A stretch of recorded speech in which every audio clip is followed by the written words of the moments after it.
बर्णावत में आग लगने के बाद जिस वन में युधिष्ठिर आदि सो रही थी, उससे थोड़ी ही दूर पर एक साल का वृक्ष था।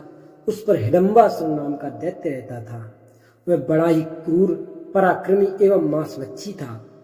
उसके शरीर का रंग एकदम काला, आंखें पीली और आकृत बड़ी भयानक थी।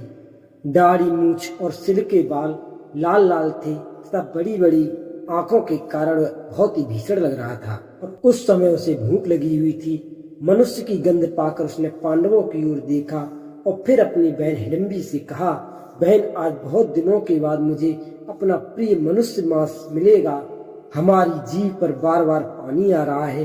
हे बहन, तू अभी जा और इन मनुष्यों को मार करके मेरे पास ले आ। हम दोनों ही मिलकर के इनको खाएंगे और सारी रात जश्न मनाएंगे। अपने भाई की आज्ञा मान करके वह राक्षसी बहुत ही जल्दी से पांडवों के पास पहुंची।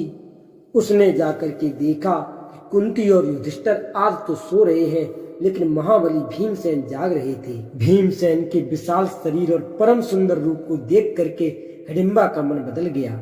वह सोचने लगी, इनका बड़ श्याम है, बाहें लंबी हैं, सिंह के समान कंधे हैं, शंख की तरह गर्दन और कमल के समान सुकुमार नेत्र हैं, रोम रोम से छल छलक रही है। अवश्य ही ये मेरे पति होने योग्य है। हिडिंबा ने सोचा, मैं अपने भाई की क्रूरतापूर्ण बात नहीं मानूंगी, मैं इनसे प्रेम विवाह करूंगी। यह सोचकर हिडिंबा ने मनुष्य का सुंदर रूप धारण किया और धीरे से भीमसेन के पास गई। सुंदरी हिडिंबा ने कुछ संकोच के साथ मुस्कुराते हुए पूछा, पुरुष श्रोमण, आप कौन है, कहाँ से आए हैं? ये सोने वाले पुरुष कौन है? ये बूढ़ी स्त्री कौन है?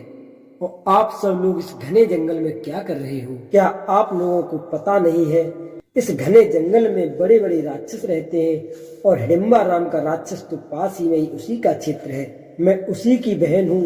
आप लोगों का मांस खाने की इच्छा से ही इधर आई थी, लेकिन मैं आपके सौंदर्य को देख करके मोहित हो गई हूँ। मैं आपसे शपथ पूर्वक सत्य कहती हूँ कि मैं आपके अतिरिक्त और किसी को अपने पति रूप में नहीं देखना चाहती। आप धर्मज्ञ हैं, जो उचित समझे वो करें। मैं आपसे प्रेम करती हूँ और आप भी मुझसे प्रेम कीजिए। मैं इस नरभक्षी राक्षस से आपकी रक्षा करूंगी और हम दोनों ही सुखपूर्वक पर्वतों की गुफाओं में निवास करेंगे। इधर भीमसेन और हिडिंबा का वाद विवाद चल रहा था। उधर राक्षस राज हिडिंब ने सोचा कि मेरी बहन को गए बहुत देर हो गई है, इसीलिए उस वृक्ष से उतरकर वह पांडवों की ओर चला। उस भयंकर राक्षस को आते देख करके हिडिंबा ने भीमसेन से कहा, देखिए, वह नरभक्षी राक्षस क्रोधित होकर के इधर आ रहा है। आप मेरी बात मान लीजिए। मैं स्वेच्छा अनुसार चल सकती हूँ, मुझमें राक्षस बल भी है। मैं आपको और इन सबको लेकर आकाश मार्ग में उड़ चलूंगी। भीमसेन बोले, सुंदरी, तू डर मत, मेरे रहते कोई भी राक्षस इनका बाल बांका नहीं कर सकता। तू बस थोड़ी देर ठहर, मैं तेरे सामने ही इस राक्षस का वध कर दूंगा। कुछ ही देर में हिडिंबा वहां पर आ पहुंचा। उसने देखा कि मेरी बहन तो मनुष्यों का सा सुंदर रूप धारण करके खूब बन ठन करके सच समझ करके भीमसेन को पति बनाना चाहती है। वह क्रोध से तिलमिला उठा और बड़ी बड़ी आंखें निकाल करके कहने लगा, हे हिडिंबा, मैं इनका मांस खाना चाहता हूँ और तू इनसे विघ्न डाल रही है। धिक्कार है, तूने हमारे कुल में कलंक लगा दिया। जिनके सहारे तूने ऐसी हिम्मत की है, देख, मैं तेरे सहित ही उन्हें अभी मार डालता हूँ। यह कहकर के हिडिंबा दांत पीसता हुआ अपनी बहन और पांडवों की ओर झपटा। भीमसेन ने उसे आक्रमण करते देखा तो दौड़ करके उसके बाल पकड़ करके खींच करके पांडवों से दूर ले गए और एक दूसरे पर वृक्ष उखाड़ उखाड़ करके गरज गरज करके मारने लगे।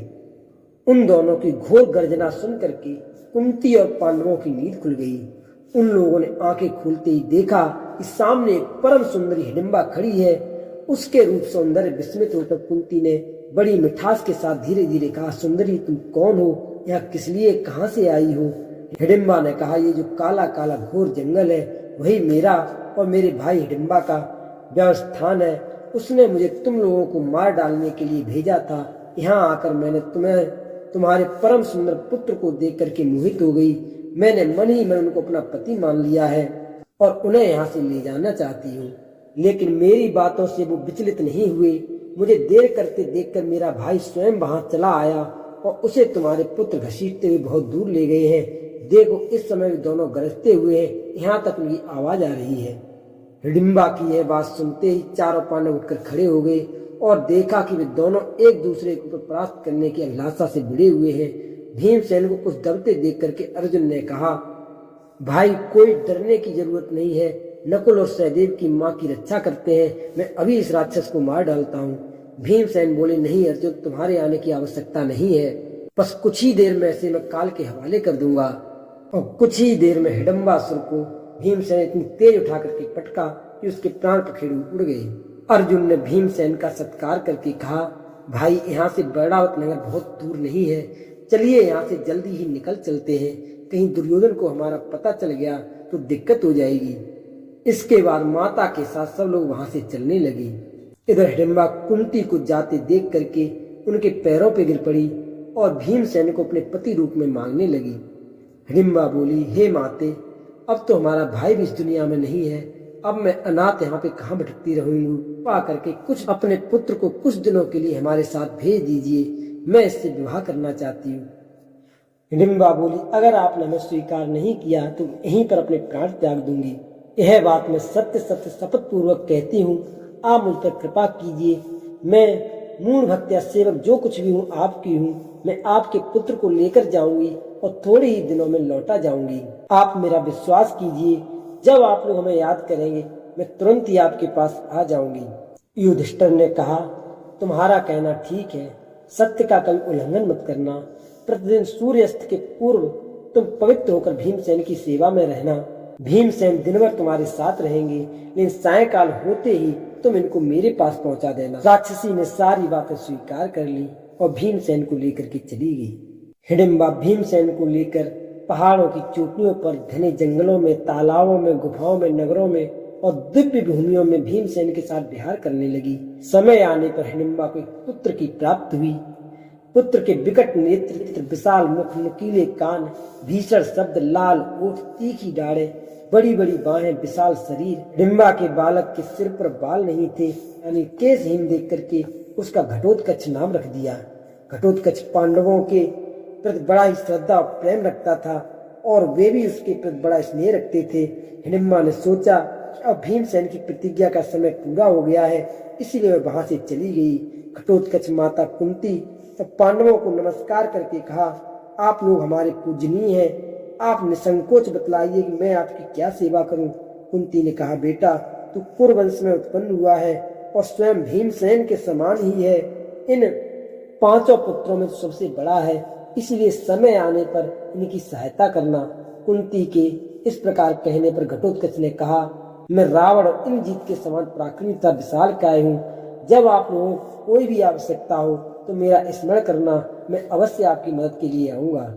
यह कहकर उसने उत्तर की ओर प्रस्थान किया। आगे चलकर पांडवों ने सिर पर जटाएं रखी, वृक्षों की खालता मृग चर्म पहन लिए। इस प्रकार तपस्वियों का भेष धारण करके वे अपनी माता के साथ विचरण करने लगे। कहीं कहीं माता को पीठ पर बिठा लेते तो कहीं धीरे धीरे चलते। एक बार वे शास्त्रों के स्वाध्याय में लग रहे थे। उसी समय भगवान श्री वेद व्यास उनके पास आए। उन्होंने उठकर उनके चरणों में प्रणाम किया। व्यास जी ने कहा, युधिष्ठिर, मुझे तुम लोगों की यह विपत्ति पहले ही मालूम हो गई थी। मैं जानता था दुर्योधन आदि ने अन्याय करके तुम्हें राजधानी से निकाल दिया है। मैं तुम लोगों का हित करने के लिए ही आया हूँ। तुम इस विषाद में परिस्थिति से दुखी मत होना, यह सब तुम्हारे सुख के लिए ही है। इसमें संदेह नहीं है कि मेरे लिए तुम लोग धृतराष्ट्र के लड़के समान ही है, फिर भी तुम लोगों की दीनता और बचपन देख करके अधिक स्नेह होता है, इसीलिए मैं तुम्हारे हित की बात कहता हूँ। यहाँ से पास ही एक बड़ा रमणीय नगर है, वहां तुम लोग छिप करके रहो और फिर मेरे आने की बात जो। पांडवों को इस प्रकार आश्वासन देकर और उन्हें साथ लेकर एक चक्रा नगरी की ओर चले। वहां पहुंचकर उन्होंने कुंती से कहा, कल्याणी, तुम्हारे पुत्र युधिष्ठिर बड़े धर्मात्मा है, ये धर्म के अनुसार सारी पृथ्वी जीतकर समस्त राजाओं पर शासन करेंगे। तुम्हारे और मांद्री के सभी पुत्र महारथी होंगे और अपने राज्य में बड़ी प्रसन्नता के साथ जीवन निर्वाह करेंगे।